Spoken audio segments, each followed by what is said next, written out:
राष्ट्रपति र उपराष्ट्रपति निर्वाचनमा अर्को गठबन्धन बन्ने भएपछि वर्तमान सत्तारूढ गठबन्धन विभाजनको संघारमा कांग्रेसलाई राष्ट्रपति र जसपालाई उपराष्ट्रपति दिने गरी सहमतिको अन्तिम गृहकार्य हुँदै शनिबार बाहेक सार्वजनिक बिदाका दिनमा पनि अत्यावश्यक सेवामा सेवा प्रवाह गर्ने मन्त्री परिषदको निर्णय संवैधानिक परिषद सम्बन्धी विधेयक संसदमा लैजान स्वीकृति इन्टरनेटको दुनियाँमा च्याट जीपीटी बारे प्रयोगकर्ताहरूको आकर्षण बढ्दै मानिसको सृजनशीलता घटाउन सक्ने विज्ञहरूको भनाई रुस युक्रेन युद्धको 1 वर्ष पूरा आगामी आपसी टकरावका कारण युद्ध अन्त्य हुने संकेत देखिएन र बलात्कारको आरोप लागेका क्रिकेटर सन्दीप लामिछाने विदेश जान नपाउने उच्च अदालतको आदेश विरुद्ध दिएको रिटमा आदेश दिन सर्वोच्च अदालतद्वारा अस्वीकार। नमस्कार, कान्तिपुर डायरीका साथमा साथी पुजनी र म पार्वता। समाचार अब विस्तारमा। राष्ट्रपति र उपराष्ट्रपति निर्वाचनका लागि अर्को गठबन्धन बन्ने भएपछि गत पौष 10 गते बनेको सत्तारूढ गठबन्धन विभाजनको संघारमा पुगेको छ। नेपाली कांग्रेसलाई राष्ट्रपति दिने गरी नयाँ सत्ता समीकरणका लागि नेपाली कांग्रेस, माओवादी केन्द्र, एकीकृत समाजवादी र जनता समाजवादी पार्टीले सहमति गरेपछि 2 महिना अघिको गठबन्धन भत्किने भएको हो।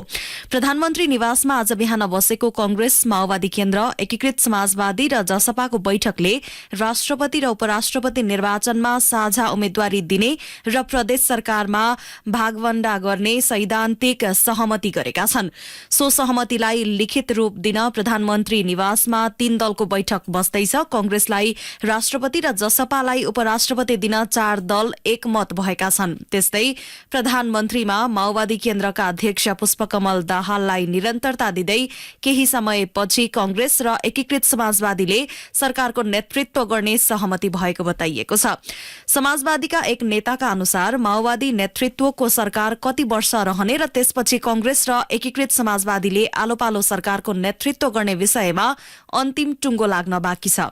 4 दलबीचको सहमतिपछि लोकतान्त्रिक समाजवादी पार्टी, जनमत पार्टी र नागरिक उन्मुक्ति पार्टीसँग सहकार्यका लागि वार्ता गर्ने तयारी भएको नेताहरूले बताएका छन्। यसैबीच राष्ट्रपति निर्वाचनको सन्दर्भमा प्रधानमन्त्री एवं माओवादी केन्द्रका अध्यक्ष पुष्पकमल दाहाल र एमाले अध्यक्ष केपी ओली बीच आज अपराह्न झण्डै 2 घण्टा संवाद भएको छ। पुस 10 गते सरकार गठनका बेलामा राष्ट्रपति आफूले पाउने भद्र सहमति भएको दावी एमाले गरेपछि माओवादी केन्द्रले राष्ट्रिय सहमतिका आधारमा अघि बढ्नुपर्ने भन्दै कांग्रेससँग सहकार्य गर्ने तयारी भएका बेला 2 दलका प्रमुख नेताबीच भेटघाट भएको हो। सो भेटवार्ता बारे केही बताइएको छैन। एमाले अध्यक्ष ओली प्रधानमन्त्री निवासबाट बाहिरिएपछि कांग्रेसका नेताहरू प्रधानमन्त्री दाहालसँग भेटघाटका लागि पुगेका छन्।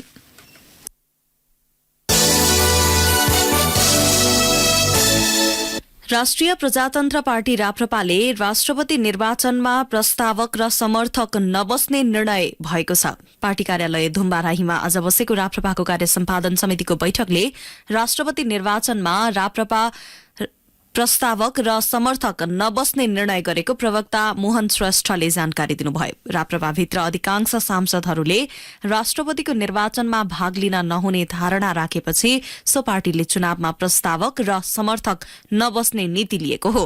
राप्रपाले पार्टीको नीति अनुरूप निर्वाचनमा भाग लिनुको औचित्य नभएको तर्क गर्दै आएको थियो। बलात्कारको आरोप लागेका क्रिकेटर सन्दीप लामिछाने विदेश जान नपाउने उच्च अदालत पाटनको आदेश यथावत रहने भएको छ। लामिछानेले पेश गरेको रिटमाथि आज प्रारम्भिक सुनवाई गर्दै न्यायाधीश ईश्वर खतिवड़ाको इजलासले महान्यायाधिवक्ता र लामिछानेको निवेदन एकसाथ राखेर पर्सि आइतबार पेशी तोक्न आदेश दिएको छ। लामिछानेले आईसीसी विश्वकप लीग 2 अन्तर्गतको 8औं श्रृंखलाका लागि खेल्न पाऊँ भनी हिजो सर्वोच्चमा रिट दायर गरेका थिए। यूएईमा आगामी सोमबारबाट हुने सिरिजमा नेपालले पपुवा न्युगिनी र यूएईसँग समान 2-2 खेल खेल्दैछ। त्यसका लागि नेपाली राष्ट्रिय टोली भोलि यूएई जाँदैछ। नेपालले घरेलु मैदानमा यसै साता सम्पन्न भएको स्कटल्याण्ड र नामिबियासँगको लीग 2 मा सबै 4 खेल जितेको थियो। बलात्कार आरोप लागेका लामिछानेलाई 20 लाख रुपियाँ धरौटीमा छाड्ने आदेशसँगै उच्च अदालतले विदेश जान रोक लगाएको थियो।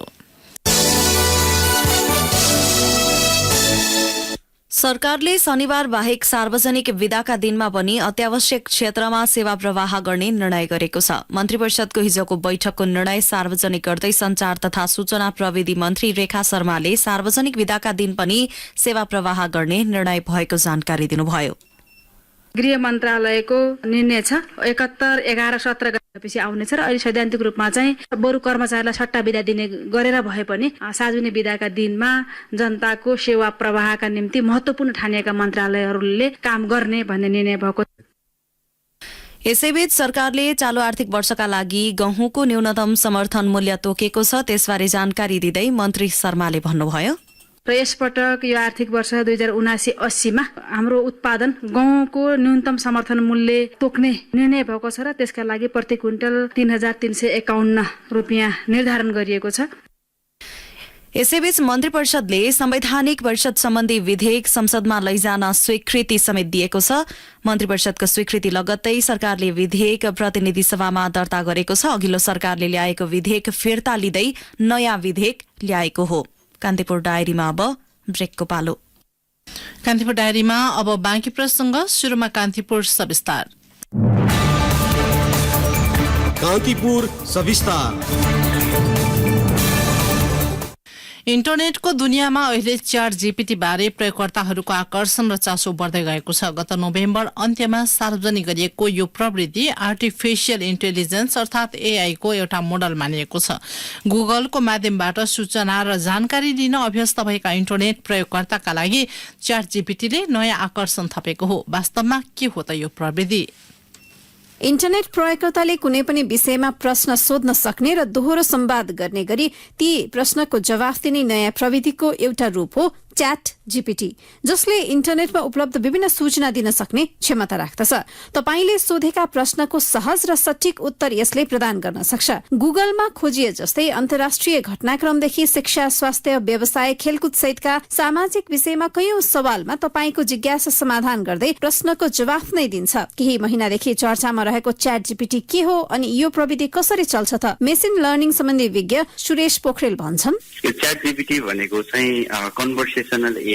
जस्तो तपाईँ र म गफ गर्दाखेरि तपाईँले मलाई क्वेसन सोध्नुहुन्छ, मैले एन्सर दिन्छु, अनि फेरि केही बुझ्नुहुन्न, फेरि सोध्नुहुन्छ, फेरि मैले जवाफ दिन्छु। यसरी चाहिँ हामीले एकअर्कासँग गफ गर्दाखेरि जसरी हामीले सूचनाको आदान प्रदान गर्छौँ, त्यसरी नै च्याट जीपीटीले चाहिँ कन्भर्सेसनल एआई भन्छौँ हामी। यसरी चाहिँ च्याट जीपीटीले चाहिँ जवाफ दिने गर्छ। च्याट जीपीटी भनेको चाहिँ नेचुरल ल्याङ्ग्वेज प्रोसेसिङ भन्छौँ हामी। नेचुरल ल्याङ्ग्वेज प्रोसेसिङ भएको हुनाले यसमा चाहिँ नै हाम्रो अनसुपरभाइज टाइप अफ लर्निङ एउटा रिइन्फोर्समेन्ट लर्निङ पनि हुन्छ।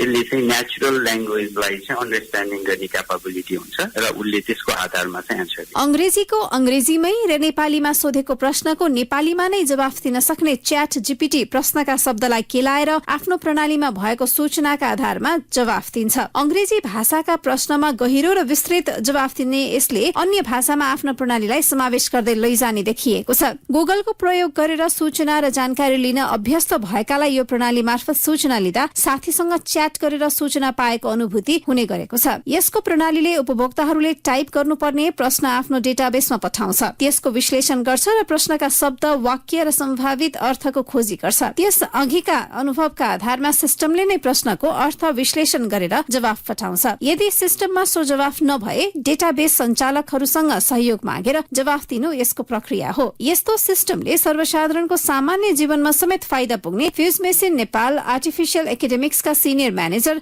रोजेश मान सिखराकारको भनाइ छ। विद्यार्थीदेखि कैयौंले यसको फाइदा लिन सके पनि च्याट जीपीटी प्रणालीको प्रयोग संयमित भएर गर्नुपर्ने सिखराकारको सुझाव छ। अब च्याट जीपीटी यस्तो सिस्टम्सहरू चाहिँ हामीले लार्ज ल्याङ्ग्वेज मोडल भन्छौँ। यहाँ इन्टरनेटमा भएको डिफ्रेन्ट पेजेस, आर्टिकल्स, होइन, मान्छेहरूको कन्भर्सेसनहरू पनि प्रोसेस गरेको इन्फर्मेसनबाट आफैले एउटा इन्टरनल नलेज सिस्टम जस्तो आफ्नो एउटा नलेज सिस्टम जस्तो बनाउँछ।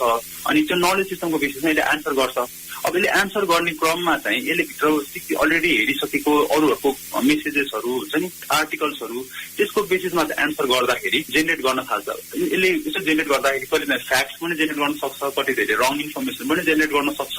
अनि यो पहिला मान्छेहरूले जस्तो खालि कन्भर्सेसन गर्छन् त्यस्तै खालि कन्भर्सेसन गर्ने बानी बिहेभियर पनि यसले गर्न थालेको हुन्छ। तपाईँले यस्तो खालि प्रिटेन्ड गर भनेर उसलाई भन्यो भने त्यसले त्यस्तै बिहेभियर लिएर एन्सर दिन सक्छ क्या। सन् 1950 को दशकमा दूरसञ्चार र प्रविधि क्षेत्रका दिग्गज मिन्स्की र म्याकर्थीले आर्टिफिशियल इन्टेलिजेन्सलाई मेसिनले गर्ने कुनै पनि काम जसलाई पूरा गर्न कुनै बेला मानवीय विद्वताको आवश्यकता पर्ने बुझिन्थ्यो भनेर परिभाषित गरेका छन्। इन्टेलिजेन्स अर्थात विद्वता तत्काल आउने समस्याको जवाफ वा समाधान गर्न सक्ने क्षमताका रूपमा आधुनिक प्रविधि प्रयोगकर्ताको परिभाषा छ। यसको प्रणाली कसरी सञ्चालन हुन्छ त? पुनः फ्युज मेसिनका शिखराकार भन्छन्, च्याट बोटले जसरी काम गर्छ च्याट जीपीटीले पनि त्यसरी नै एन्सर दिएर ल्याउँछ होइन। तर च्याट जीपीटी र गुगलमा के फरक छ भन्दाखेरि गुगल भनेको चाहिँ एउटा इन्डेक्स जस्तो पनि हो है। त्यो कस्तो हुन्छ भने डिफ्रेन्ट पेजेसहरू छ, डिफ्रेन्ट साइट्सहरू छ, लिङ्क गरेर एउटा तरिकाले ऱ्याङ्किङ गरेर हामीले सोचेको क्वेरीको एन्सर्सहरू चाहिँ पेजेसहरू कुन चाहिँ पेजमा सबैभन्दा बढी मिल्छ भनेर चाहिँ गुगल सर्चहरू अरू सर्च इन्जिन्सहरूले चाहिँ त्यो पेजेसहरूलाई ल्याएर ऱ्याङ्क गरेर राखिदिन्छ। तर च्याट जीपीटी त्यस्तो नगरिकन उसले आफ्नै इन्फर्मेसन आफूले अलरेडी हेरिसकेको सबै पेजेसहरू आर्टिकल्सहरूबाट इन्फर्मेसन एक्सट्र्याक्ट गरेर डाइरेक्टली मान्छेले बोलेर एन्सर गरेको तरिकाले नै क्वेसनलाई एन्सर गरिदिन्छ। सो त्यो एउटा डिफरेन्सेस चाहिँ च्याट जीपीटीले ल्याएको छ। त्यो च्याट जीपीटीको डिफरेन्सेसले गर्दा एउटा अलिकति हाइप पनि धेरै नै बढेको हो। डिजिटल असिस्टेन्टका लागि बनाइएको च्याट जीपीटीले कैयौंको रोजगारी गुम्ने खतरा भएको भन्दै बहस भइरहेका छन्। दस्तावेज र लेखहरूको सारांशदेखि विज्ञापनका लागि टेक्निकल राइटिङ, कपिराइट, पत्रकारिता र कन्टेन्ट क्रिएट गर्ने काम यसमा सजिलै हुन्छ। कोडिङ, सर्च इन्जिन र बजार अनुसन्धान, विश्लेषण, एप डेभलप र इमेल वा पत्र लेख्न समेत च्याट जीपीटीले सहयोग गर्छ। तर यसलाई नियन्त्रण गरेर जाँचको पर्याप्त व्यवस्था गर्न नसके मानव सृजनशीलता घटाउने चुनौती पनि उत्तिकै रहने विज्ञ सुरेश पोखरेलको भनाइ छ। जति पावरफुल टेक्नोलोजी आउँछ हामी रिस्क र अपर्च्युनिटी सँगसँगै आउने चिज रहेछन्। यसले हाम्रो दैनिकीमा सहजीकरण गरिदिएको छ। जस्तो जुन निबन्ध लेख्ने कुरा गर्नुभयो त्यो त मान्छेको सृजनशीलताको कुरा भयो। तर च्याट जीपीटीमा हामीले लेख्थ्यौँ भने यसले त त्यो कन्टेन्ट जेनेरेट गरिदिन्छ। तर हामीले सृजनशीलमा त कमी आउन सक्ने चान्सेसहरू चाहिँ छन्। कति चिजहरू अहिले टुलहरू पनि आएको छन्। त्यसैले गर्दाखेरि अब हामीले पढ्ने र पढाउने कुराहरूमा चाहिँ असाइनमेन्ट दिने कुराहरूमा चाहिँ अलिकति प्रोएक्टिभ भएर कति सम्झिन सक्छ त्यसको आधारमा चाहिँ एक्जाम लिने असाइनमेन्ट लिने भन्दा पनि अब अलिकति अगाडि बढेर ओपन माइन्डेड अलिकति क्रिटिकल एन्सरहरू त्यस्तो खालको असाइनमेन्टहरूमा चाहिँ फोकस गर्नुपर्छ जस्तो लाग्छ। चुनौतीसँगै अनेक अवसर बोकेको एआई को नयाँ प्रयोगलाई सीमित गर्ने लगायतका विषयमा भू राजनैतिक तनाव पनि शुरू भइसकेको छ। अमेरिकी कम्पनीको एआई प्रणालीलाई रोक लगाउन चीनले प्रयास शुरू गरिसकेको छ। तर यससँगै आर्टिफिशियल इन्टेलिजेन्सले नयाँ अध्याय शुरू गरेको पुष्टि गर्छ। इन्टरनेटको गतिमा 5G जेनेरेसनको प्रयोगसँगै आएका प्रविधिको सुरक्षित प्रयोग पहुँच अहिलेको प्रविधि क्षेत्रको मुख्य चुनौती हो। रेडियो कान्तिपुरका लागि दिवा भट्टराई। कान्तिपुर सविस्तार।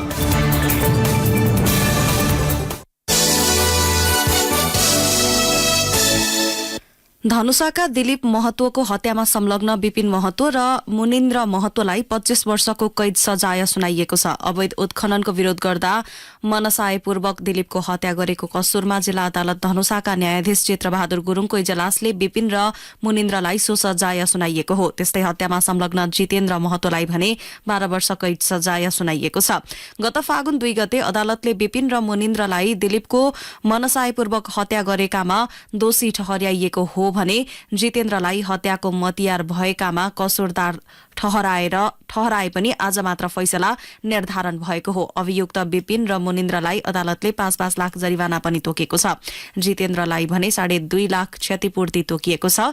जिल्ला अदालतका श्रेष्ठदार विकास बस्नेतका अनुसार अभियुक्तहरूले आर्थिक अभावका कारण क्षतिपूर्ति दिन नसक्ने अवस्थामा पीड़ित राहत कोषबाट भए पनि क्षतिपूर्ति भराउने अदालतको फैसला छ। हत्याको अभियोग लागेका उद्योग सञ्चालक विनोद महतो र कामदारहरू सत्यनारायण महतो, शत्रुघ्न महतो र रोशन कुमार महतोले भने सफाई पाएका छन्।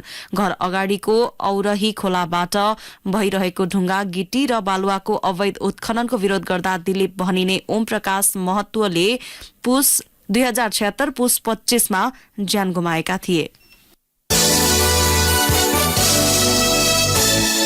बिरामीको उपचारमा नेपालगञ्ज मेडिकल शिक्षण संस्थाले लापरवाही गरेको ठहर गर्दै बाँके जिल्ला अदालतले क्षतिपूर्ति भराउन आदेश दिएको छ। चिकित्सकको लापरवाहीका कारण बिरामीको मृत्यु भएको ठहर गर्दै बाँके जिल्ला अदालतले 26,10,000 क्षतिपूर्ति दिलाउन अस्पतालको नाममा आदेश गरेको हो।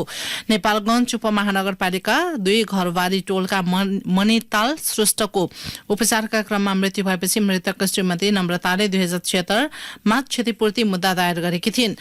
ज्वरो आई अस्पताल लैजाँदा बिरामीको उपचारमा हेलचक्राइ गरिएको, सिकारु विद्यार्थीलाई उपचारमा संलग्न गराएको दावी सहित मृतकका परिवारले अस्पताल र उपचारमा संलग्न चिकित्सक विरुद्ध क्षतिपूर्ति माग गर्दै मुद्दा दायर गरेका थिए।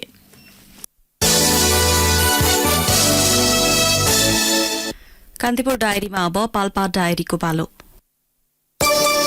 पाल्पा डायरीबाट माधव बर्यालको नमस्कार। झण्डै 216 वर्ष अघि अमरसिंह थापाले काठमाडौँका नेवार कालीगढ झिकाएर पाल्पाको तानसेनमा बनाएको कलात्मक अमरनारायण मन्दिरको अहिले जीर्णोद्धार गरिँदैछ। तर पुरातात्विक महत्वका यस्ता मन्दिरको मर्मत सम्हारमा होसियारी नअपनाएको भन्दै स्थानीयले चिन्ता व्यक्त गरेका छन्। अमरनारायण मन्दिरको पहिलो तला खसेपछि पुरातत्व विभागले मर्मत सम्हार गरिरहेको तानसेन नगरपालिकाले जनाएको छ। मन्दिरमा पित्तलको छाना लगाइएको छ भने टुँडाल मर्मत लगायतका काम भइरहेको छ।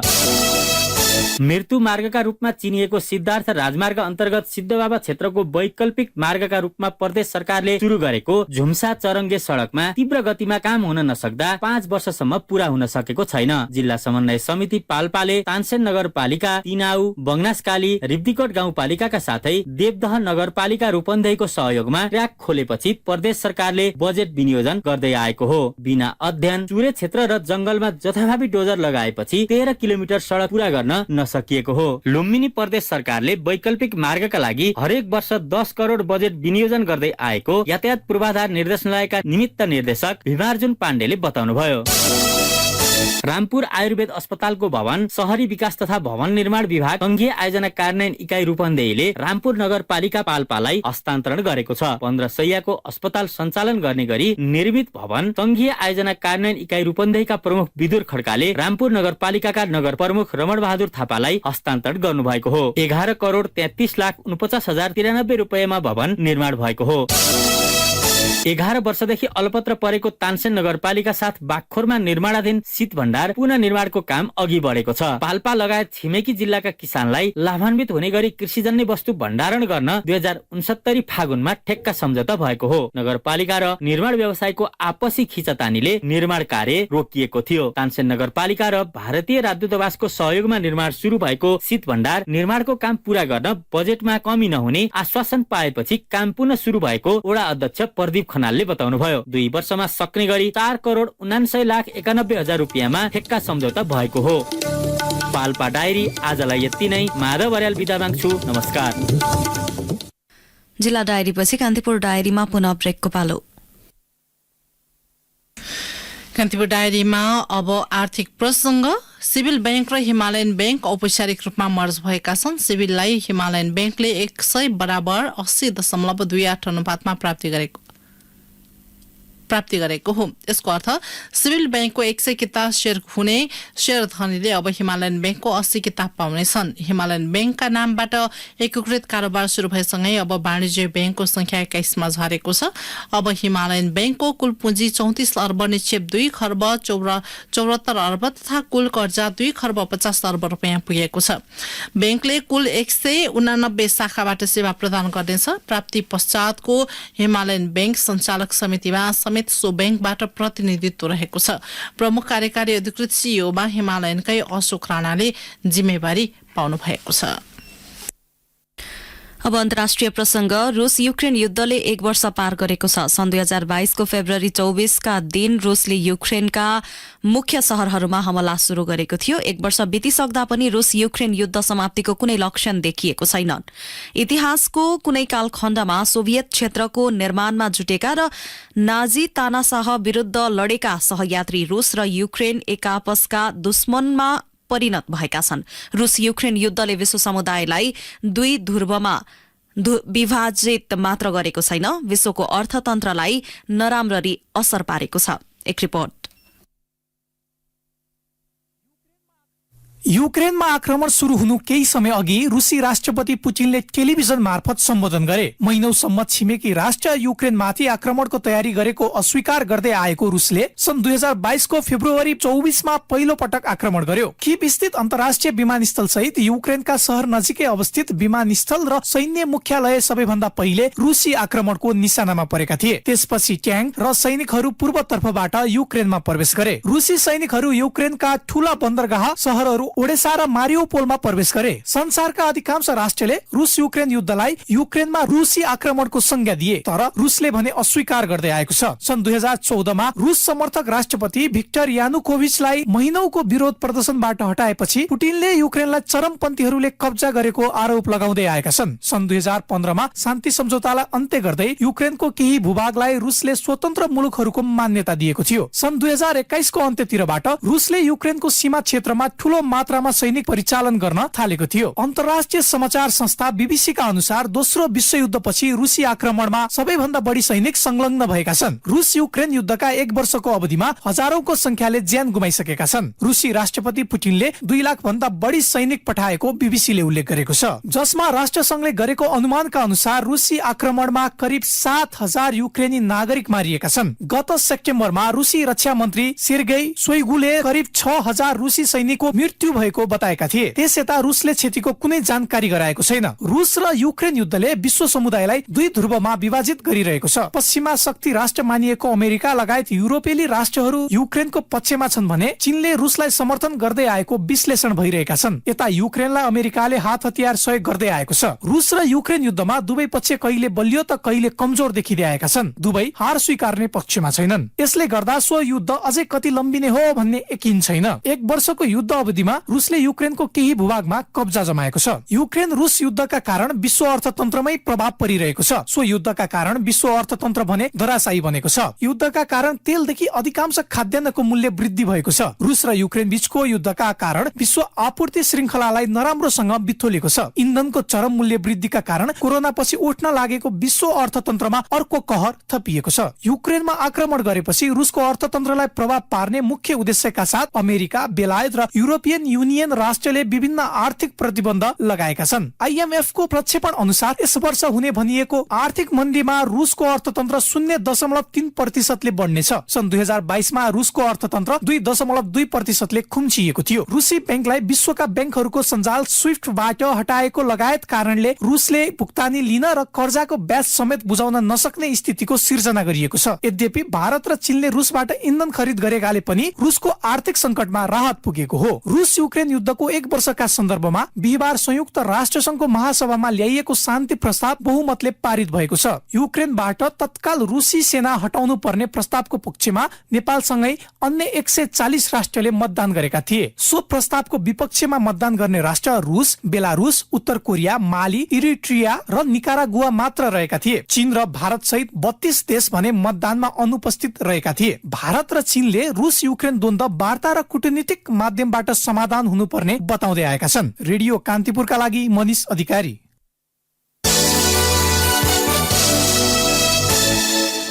विभागीय टोली सशस्त्र प्रहरीको एपीएफ क्लब झापामा जारी प्रथम Bhadrapur Jhapa gold cup football प्रतियोगिताको सेमी फाइनलमा प्रवेश गरेको छ। मेची रंगशालामा आज भएको अन्तिम क्वार्टर फाइनलमा बंगलादेशको काउवान बजार प्रगति संघलाई सडनडेथमा पराजित गर्दै एपीएफले अन्तिम 4 मा स्थान सुरक्षित गर्यो। निर्धारित समयमा दुवै टोलीले 1-1 गोल गरेपछि खेल टाई ब्रेकरमा धकेलिएको थियो। टाई ब्रेकरबाट पनि खेलको निर्णय हुन नसकेपछि खेलको निर्णय सडनडेथबाट लिएको हो। सडनडेथमा एपीएफले बंगलादेशी टोलीलाई 9-8 गोल अन्तरले पराजित गर्यो। विदेशी टोलीका खेलाडी सायरले खेलको 21औं मिनेटमा सुरुवाती गोल गर्दै अग्रता दिलाए पनि खेलको 71औं मिनेटमा एपीएफका युवराज खड्काले बराबरी गोल फर्काए। निर्धारित समयमा दुवै टोलीले समान 1-1 गोल गरेपछि खेलको निर्णय टाई ब्रेकरबाट गरिएको थियो। एपीएफले अब सेमी फाइनलमा मसिन्द्र फुटबल क्लबसँग प्रतिस्पर्धा गर्नेछ। भोलि हुने पहिलो सेमी फाइनलमा संकटा क्लब र त्रिभुवन आर्मी क्लब बीच प्रतिस्पर्धा हुनेछ।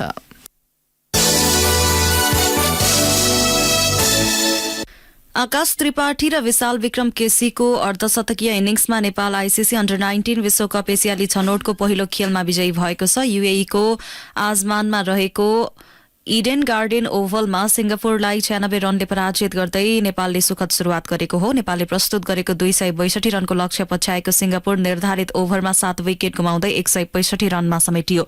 सिंगापुरका आर्यन मोदीले सर्वाधिक 58 रन जोडे। यस्तै सिद्धान्त श्रीकान्तले 44 रन जोडे। नेपालका सुभाष भण्डारी र हेमन्त धामीले समान 2-2 तथा विशाल विक्रम केसीले 1 विकेट लिए। त्यसअघि टस जितेर पहिले ब्याटिङ थालेको नेपालले निर्धारित ओभरमा 7 विकेट गुमाउँदै 261 रन बनाएको थियो। नेपालका लागि आकाश र विशालले अर्धशतकीय इनिङ्स खेले। आकाशले 100 बलमा 7 चौका र 1 छक्का प्रहार गर्दै 78 रन जोडे। दीपक बोहरा 5 रनमा आउट भएपछि आकाशले अर्जुन कुमालसँग दोस्रो विकेटका लागि 93 रनको साझेदारी गरे। अर्जुनले 67 बलमा 3 चौका प्रहार गर्दै 37 रन जोडे। यस्तै विशाल 64 बलमा 4 चौका र 2 छक्का प्रहार गर्दै 63 रनमा विजेत रहे। जितसँगै नेपालले अङ्कको खाता खोलेको छ। सिंगापुरले हारबाट प्रतियोगिताको शुरूआत गरेको छ। नेपालले अब दोस्रो खेलमा भोलि कुवेत विरुद्ध खेल्नेछ। अन्त्यमा बुलेटिनका प्रमुख प्रसंग पुनः एकपटक। राष्ट्रपति र उपराष्ट्रपति निर्वाचनमा अर्को गठबन्धन बन्ने भएपछि वर्तमान सत्तारूढ गठबन्धन विभाजनको संघारमा कांग्रेसलाई राष्ट्रपति र जसपालाई उपराष्ट्रपति दिने गरी सहमतिको अन्तिम गृहकारी हुँदै शनिबार बाहेक सार्वजनिक विधाका दिनमा पनि अत्यावश्यक सेवामा सेवा प्रवाह गर्ने मन्त्री परिषदको निर्णय। संवैधानिक परिषद सम्बन्धी विधेयक संसदमा लैजान स्वीकृति। इन्टरनेटको दुनियाँमा च्याट जीपीटी बारे प्रयोगकर्ताहरूको आकर्षण बढ्दै मानिसको सृजनशीलता घटाउन सक्ने विज्ञहरूको भनाई। रूस युक्रेन युद्धको 1 वर्ष पूरा आपसी टकरावका कारण युद्ध अन्त्य हुने संकेत देखिएन। र बलात्कारको आरोप लागेका क्रिकेटर सन्दीप लामिछाने विदेश जान नपाउने उच्च अदालतको आदेश विरुद्ध दिएको रिटमा आदेश दिन सर्वोच्च अदालतद्वारा अस्वीकार। हवस् त यिनै प्रसङ्गसँगै कान्तिपुर डायरीको यो बुलेटिन यही सकिन्छ। 8 बजे सेक्युरिटी एन्ड क्राइम डायरी हुनेछ।